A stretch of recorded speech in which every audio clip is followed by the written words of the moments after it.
राधे राधे दोस्तों। अगर आपको हमारी कहानियाँ पसंद आती हैं तो प्लीज चैनल को सब्सक्राइब जरूर करें। अरे वर्षा सुनो, ममता जीजी का फोन आया था क्या?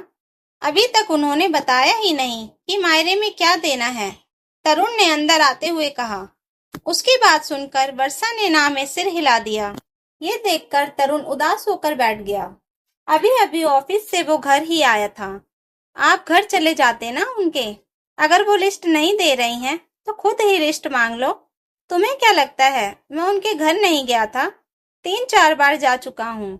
जब भी मैं उनसे लिस्ट मांगता हूँ तो देती ही नहीं है। कहती हैं कि बाद में दूंगी। अभी जरूरी काम कर रही हूँ। वैसे भी उनका छोटा परिवार है, ज्यादा कुछ तो देना नहीं पड़ेगा। पर ऐन मौके पर लिस्ट देंगे तो हम शॉपिंग कैसे करेंगे? माना कि परिवार छोटा है, पर शॉपिंग तो करनी ही पड़ेगी ना। और फिर हमें थोड़ी ना पता है कि वो क्या क्या मांगेंगी। वैसे भी ममता जीजी थोड़ी लालची। कहते कहते वर्षा रुक गई। पर तरुण समझ गया कि वर्षा क्या कहना चाहती है।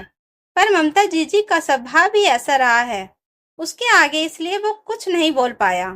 तभी अम्मा अंदर से आते हुए बोली, चल तरुण, मैं तेरे साथ चलती हूँ। आज मैं खुद ही लिस्ट मांग कर ले आऊंगी। पता नहीं क्या समझती है अपने आप को। पर्ची देने में ही रोना आता है। पता नहीं समाज के सामने हमारी नाक कटाना चाहती है क्या? पर माँ, मेरी बात तो सुनो।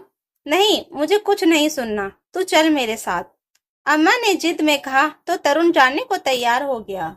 ममता फटाफट चाय बनाकर ले आई। हाथ मुंह धोकर चाय पीकर तरुण अम्मा को साथ लेकर ममता जीजी के घर रवाना हो गया। अम्मा जी के 2 बच्चे थे, ममता और तरुण।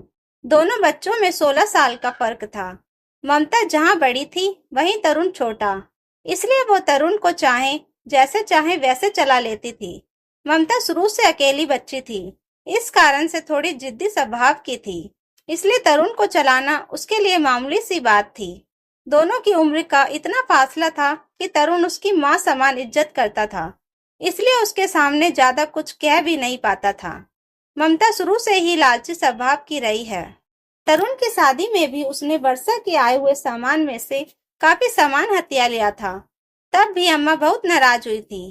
पर ममता ने तमाशा कर दिया तो खुद वर्षा ने उसे सामान ले जाने दिया।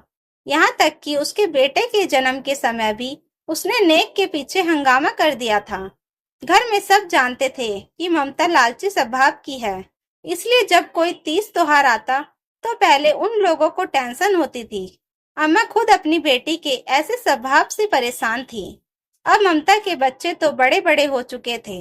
उसके बेटे की शादी 7 दिन बाद थी, तो 2 दिन बाद तो शादी के प्रोग्राम ही शुरू होने वाले थे।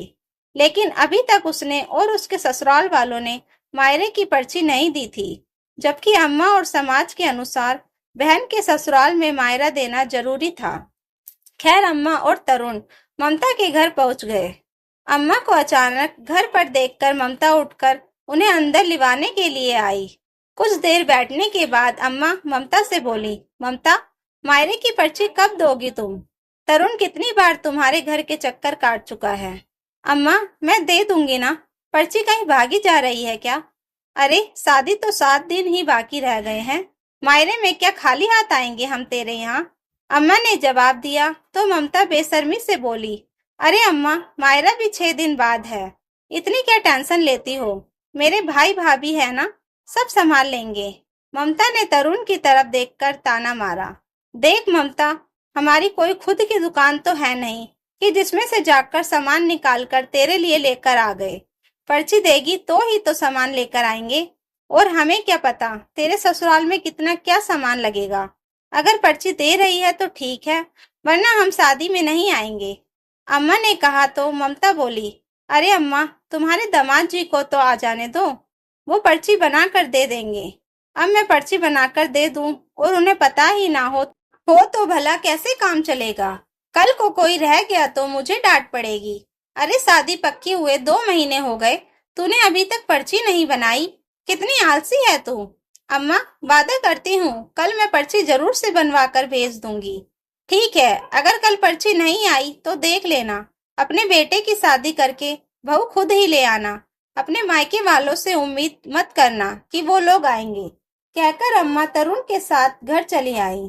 दूसरे दिन भी अम्मा इंतजार ही करती रह गईं, लेकिन ममता ने पर्ची नहीं भेजी। तीसरे दिन ममता खुद ही घर पर आई और तो अपने साथ एक पर्ची लेकर आई थी। उससे अम्मा को देखकर बोली, अम्मा पर्ची ले आई हूँ।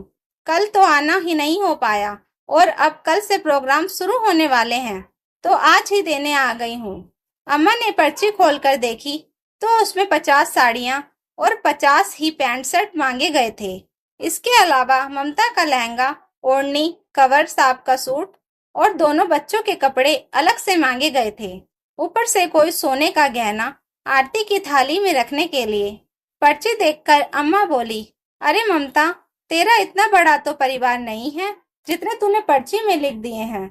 ये सुनकर ममता भड़कते हुए बोली, ये तो मैं लूंगी ही, आखिर मैं भी तो दूसरों का लेकर बैठी हूँ, तो उन्हें भी तो दिलवाना ही पड़ेगा।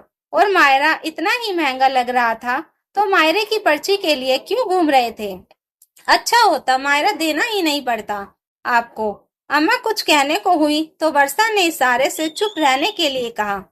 ममता तो अपनी भड़ास निकालकर वहां से चली गई।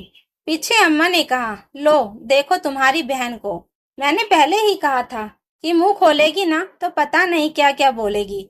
इससे अच्छा तो उसकी सास से पूछ लेते, पर तुम लोगों ने मेरी बात ही नहीं सुनी। अम्मा, अगर हम जीजी से नहीं पूछते, सीधे उनकी सास से पूछते तो जीजी बुरा मान जाती। तरुण ने कहा, उसका बुरा मानना नहीं मानना सब एक बराबर है। कभी किसी से खुश भी हुई है वो? अम्मा बोली और पर्ची वहीं टेबल पर रखकर कमरे में चली गई। वर्षा ने तरुण की तरफ देखा तो तरुण ने कहा, मुझे लगता है हमें जीजी को ही बुला लेना चाहिए। अपने लिए बेस वो ही देख लेंगी, नहीं तो हमारे लाए हुए में 10 कमियां निकाल देंगी। आपको लगता है कि वो शांति पूर्वक आएंगी और अपने लिए बेस खरीद के चली जाएंगी? उम्मीद तो नहीं है, पर जीजी का कोई भरोसा भी नहीं है। हमारा दिया हुआ तो उसे कभी पसंद आता ही नहीं है, तो उसे ही बुला लो। अपना बेस खुद ही देख जाएंगी और खुद ही अपनी पसंद का खरीद भी लेंगी। बाकी लोगों के लिए हम लोग आज ही जाकर ले आते हैं। वर्षा को भी तरुण की बात जच गई। तरुण और वर्षा उसी समय रवाना हुए और सारा सामान खरीद कर ले आए। सिर्फ ममता के लिए बेस नहीं खरीदा। घर आकर उन्होंने ममता को फोन लगा दिया। जीजी, कल तो प्रोग्राम है, परसों आप आ जाना, जो आपको आपकी पसंद का बेस खरीदवा देंगे। ममता इस पर राजी हो गई। तीसरे दिन ममता का वो लोग इंतजार करने लगे, लेकिन सुबह से शाम होने को आई, वो अभी तक मायके नहीं पहुंची। 3-4 बार फोन लगाने पर भी उसने यही कहा कि हाँ मैं अभी आ रही हूँ। आखिर थक हार कर शाम को उसका फोन आया कि तुम बाजार में पहुंचो, मैं वहीं मिल जाऊंगी। आखिर बाजार में पहुंचे तो वहां ममता अपनी ननद के साथ आई थी। ममता अपनी पसंद की दुकान पर ही उन लोगों को लेकर गई। वहां जाकर उसने बेस निकलवाने शुरू किए, पर ममता की हेल्थ इतनी ज्यादा थी कि उसकी कमर के साइज के लहंगे ही नहीं मिल रहे थे। आखिर थक हार कर दुकानदार ने कहा, देखिए बहन जी, आपकी कमर की साइज के लहंगे नहीं मिल रहे हैं, तो आप उसकी जगह पर एक हैवी साड़ी ले लो, क्योंकि इतना वक्त नहीं है कि हम लहंगा तैयार करके दें आपको। शादियों का सीजन चल रहा है, इस समय हमारे कारीगर बिजी हैं।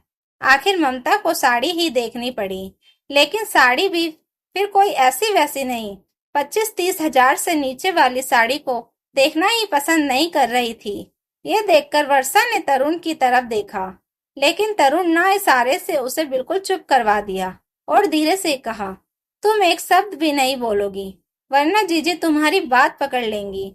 जब 4-5 साड़ी उसने देख ली तो उसकी ननद बोली, भाभी आपको शर्म नहीं आ रही है? ऊंट की गर्दन ऊंची है तो काटने के लिए नहीं है।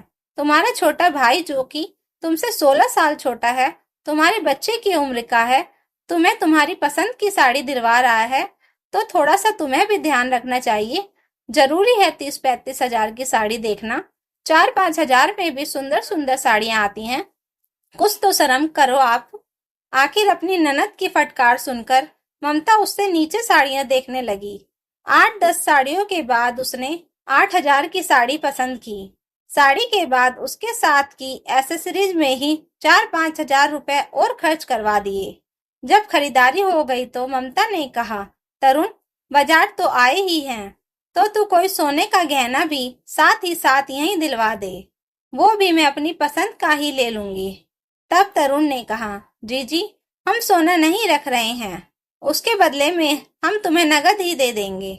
अम्मा ने कहा है, लेकिन ऐसे कैसे? मैंने कहा था ना, मुझे तो सोने का गहना ही चाहिए।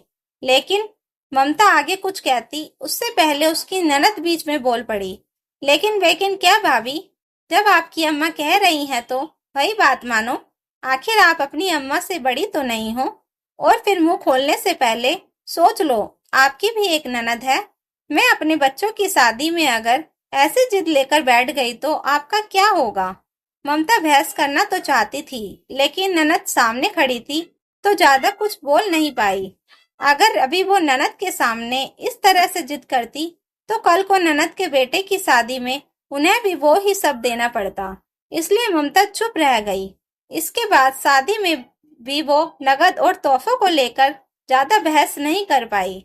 दोस्तों, कहानी अच्छी लगी हो तो प्लीज वीडियो को लाइक, शेयर एंड सब्सक्राइब जरूर करें। Thank you for watching.